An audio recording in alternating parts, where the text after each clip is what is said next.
Hello, everyone, and welcome to our presentation. Today we'll be sharing our evidence implementation assignment.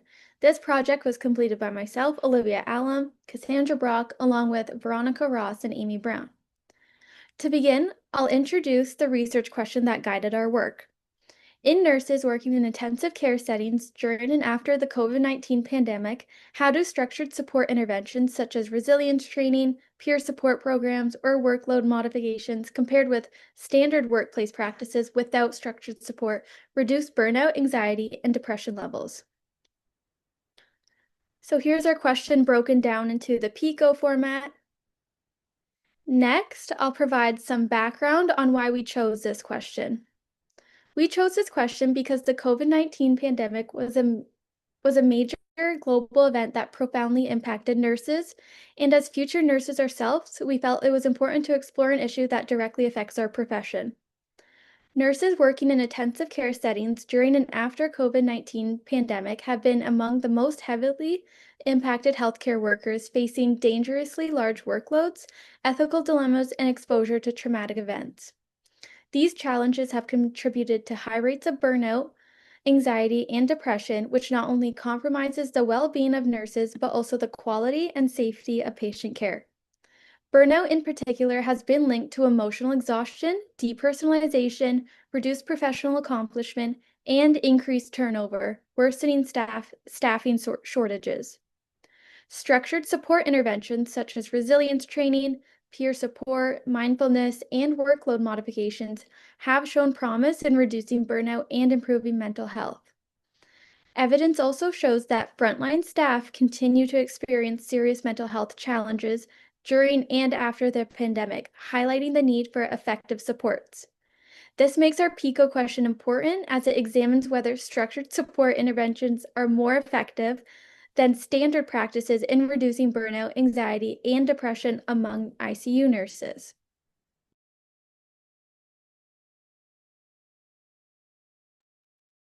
Hi there, I'm Veronica, and I'm going to be talking about our first article, which is ICU staff burnout during COVID-19, a Norwegian longitudinal study. So, using the Copenhagen Burnout Inventory, the researchers assessed 484 workers in Norwegian ICUs during the pandemic. Healthcare professionals completed a questionnaire in the first year of the pandemic and followed up 6 and 12 months from the original study. The number of burnout rates increased at the 6 and 12-month mark compared to the original study. The study reports some factors that increase burnout include less experience, a history of anxiety or depression, and having a greater risk for infection, for example, those who are working on the front lines, such as nurses.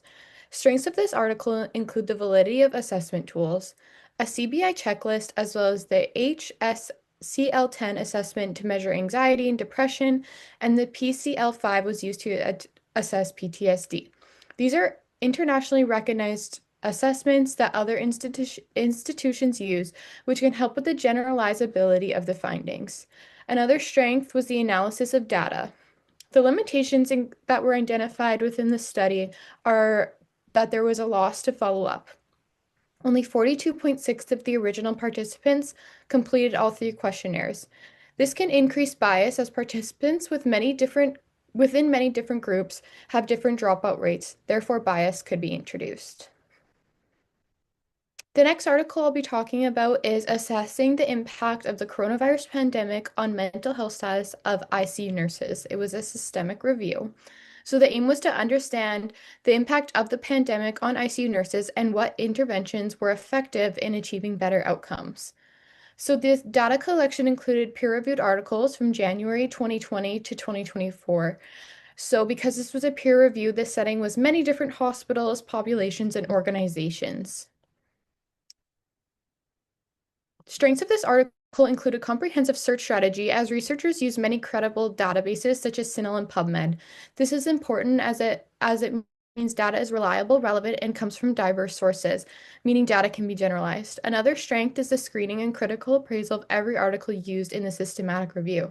This is crucial as it ensures the reliability and validity of articles and evidence.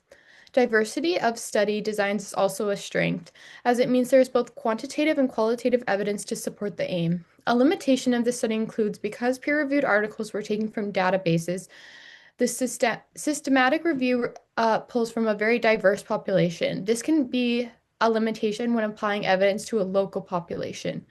Overall, it found that nurses were a vulnerable group and susceptible to poor mental health outcomes during the pandemic, and that interventions had positive outcomes for burnout levels in ICU nurses.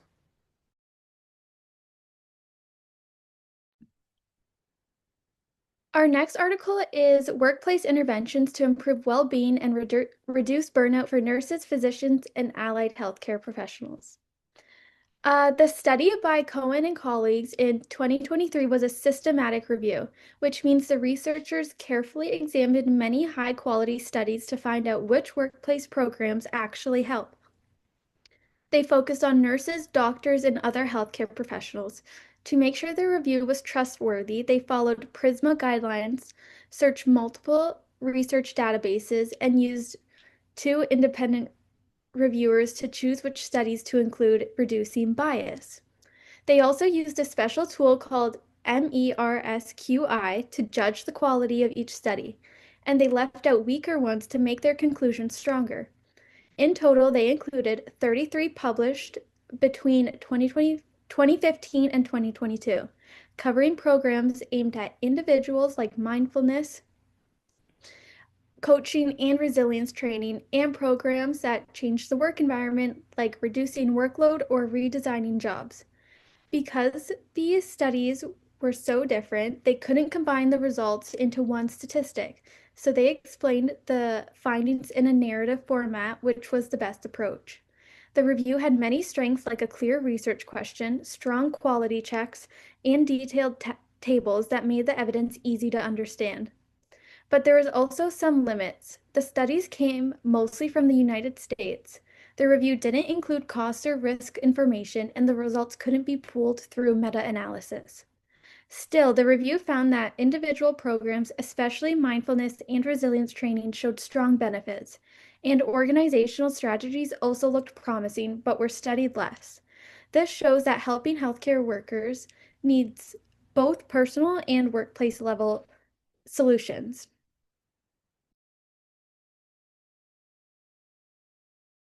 Everyone, my article is Anxiety, Depression, and Burnout Levels of Nurses Working in COVID-19 Intensive Care Units. This descriptive correlational study was conducted in Turkey with 304 ICU nurses during the COVID-19 pandemic. Nurses completed an online survey using validated tools such as the Hospital Anxiety and Depression Scale and the Burnout Measure short form. This aim was to measure levels of anxiety, depression, and burnout, and explore how these outcomes were related. The results showed that more than half of the nurses reported burnout, with 27% at severe levels requiring professional support. Anxiety and depression were also common, and all three outcomes were strongly linked. The study had several strengths. It used validated and reliable tools, which increased credibility and allowed comparison across studies. The large sample size also improved reliability, and ethics approval with informed consent supported the transparency. However, there were key limitations. Recruitment through social media created sampling bias, and the study relied on basic stats without adjusting for confounders such as staffing levels of nurses' past mental health history. Confidence intervals were not reported, which reduced precision. Since it was a cross-sectional and conducted only in Turkey during COVID-19, the results may not generalize to other settings, and causation cannot be determined. In conclusion, the study provides moderate quality evidence showing that ICU nurses faced high and interconnected levels of burnout, anxiety, and depression during the pandemic. The results are important, but should be interpreted cautiously given the limitations. Hello, my name is Amy. After reviewing several research articles on burnout in healthcare, I'll be sharing another study on interventions to reduce burnout among nurses, systematic review, and meta-analysis. Burnout is when nurses feel emotionally drained, stressed, and disconnected from their work, which can affect their health and the care they provide. The researchers use a method called a systematic review and meta-analysis, where they analyze many high-quality studies to find patterns and draw strong conclusions. They include only randomized controlled trials and quasi-experimental studies, which are trusted types of research and followed PRISMA guidelines to keep the process clear and reliable. The study focused only on clinical nurses working in hospitals, and it reviewed research published between 2011 and 2020. Burnout was measured using tools like MBI, MASHLAX, burnout inventory, and ProQual professional quality of life scale. And it was looked at in 3 parts: emotional exhaustion, depersonalization, and personal accomplishment. The results showed that overall burnout was reduced, especially emotional exhaustion and depersonalization. However, there was no major improvement in how accomplished the nurses felt. The most effective interventions were face-to-face mindfulness programs, which help nurses manage stress and stay focused. Still, the study had some limitations. It only included hospital nurses, so the result may not apply to other settings.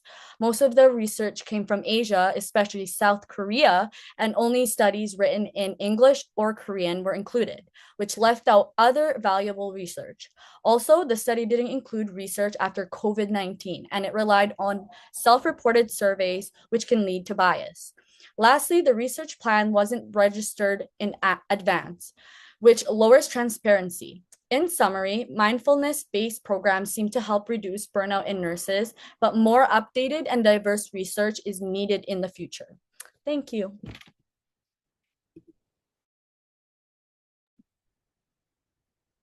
Hi there, I'll talk about the synthesis of our findings now. So overall, the coronavirus pandemic had a significant impact on burnout levels among ICU nurses across the globe.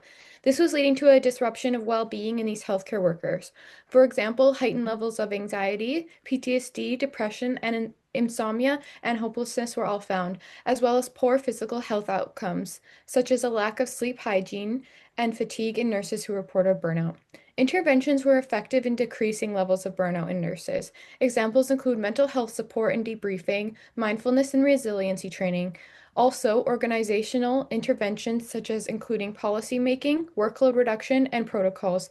These interventions all increased overall well-being and decreased levels of stress, fatigue, and burnout, therefore increasing motivation and improving health outcomes for nurses and therefore patients.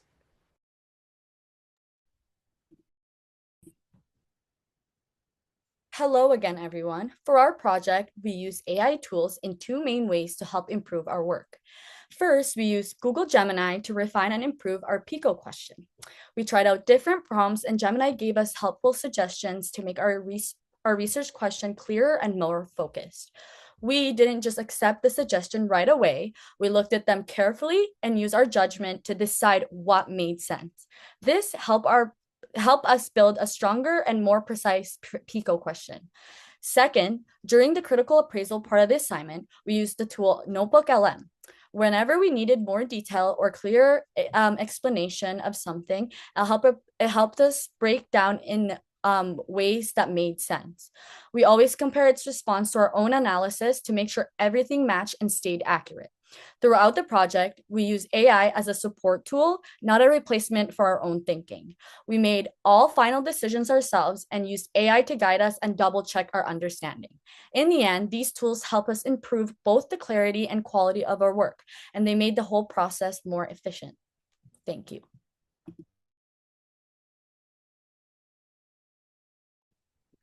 Hello, everyone. For our implementation plan, we used the knowledge to action model and we picked 2 steps. So our first one was identify the problem. In ICU and acute care, nurses face very high levels of burnout, anxiety, and depression, especially during and after COVID-19. This affects not only staff wellness, but also patient safety.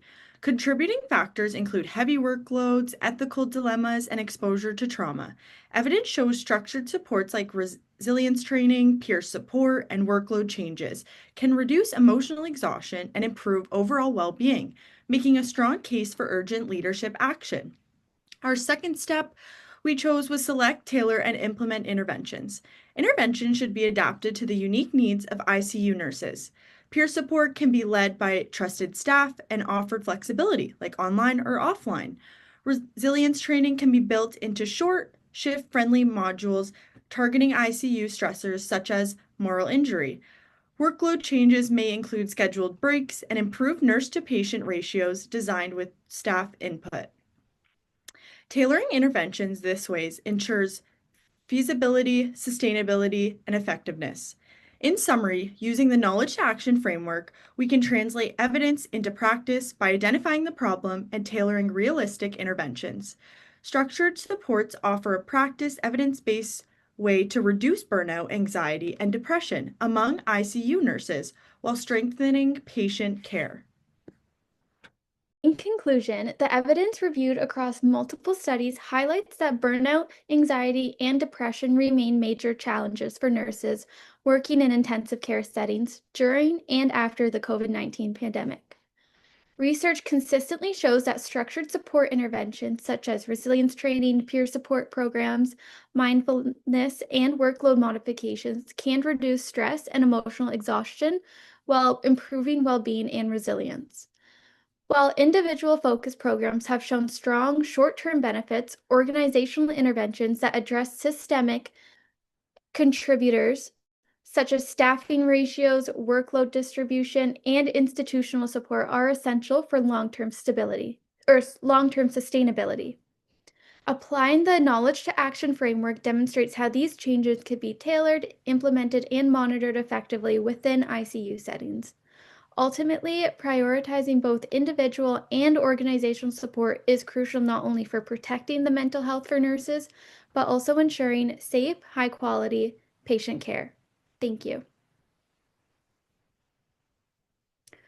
So this is our search history on CINAHL. And these are our references. Thank you.